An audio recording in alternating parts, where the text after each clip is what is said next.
Chosen, ngayong araw yung linis ko ng sasakyan. Alam niyo ba, November 2 to, nung buong October, hindi ko to nilinis. Ganito sa amo ko. Ito yung kagustuhan ko sa amo ko. Dahil nakalagay sa schedule ko, if necessary lang yung paglilinis ng sasakyan. Hindi katulad dun sa amo ko sa Malaysia. Every Saturday talaga yon. At saka umaabot ako ng 2 hanggang 3 oras ang paglilinis ko doon. Dito kay amo, 1 oras lang to. At saka doon, madami akong gagawin. Sasabunan ko, ganun. Ito, kay amo, kalahating balde lang. Tapos, tubig lang talaga. So, totally, napakadumi talaga nito. Sobrang dumi. No choice tayo. Yun yung gusto ni amo na linis. Madalian lang. Tsaka labas lang. Lagi kong hinihingi sa kanya yung susi nito. Kaso ngayon, nakaalis na siya. Nalimutan niyang ibigay yung susi. Then pinalilinis niya sa akin. Kaya sabi niya sa akin, okay lang na labas lang yung linisin mo.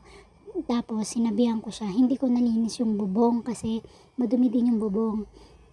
Kasi pag hinihingi ko yung susi nito, totally talagang binubuksan ko yung pinto tapos papatong na lang ako sa upuan. Eto ngayon, yan, pumatong ako sa gulong para lang maabot ko yung kahit papano yung taas ng salamin sa harap.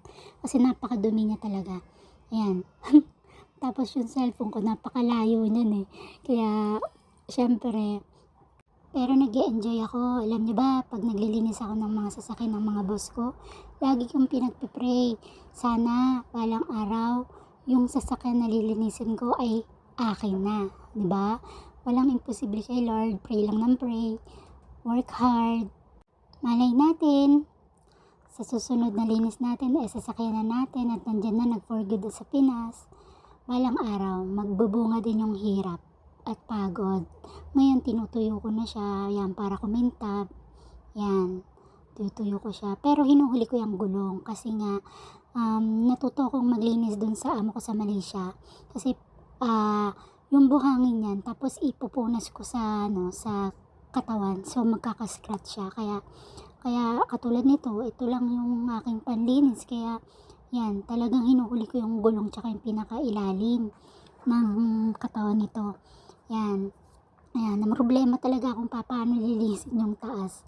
Pero no choice tayo. Kaya, yun. Kaya linisin na lang. Yan. Yan. Nilinis ko yung kasi maputik siya. Kasi itong amo ko, 2 ang bahay nila dito sa Hong Kong.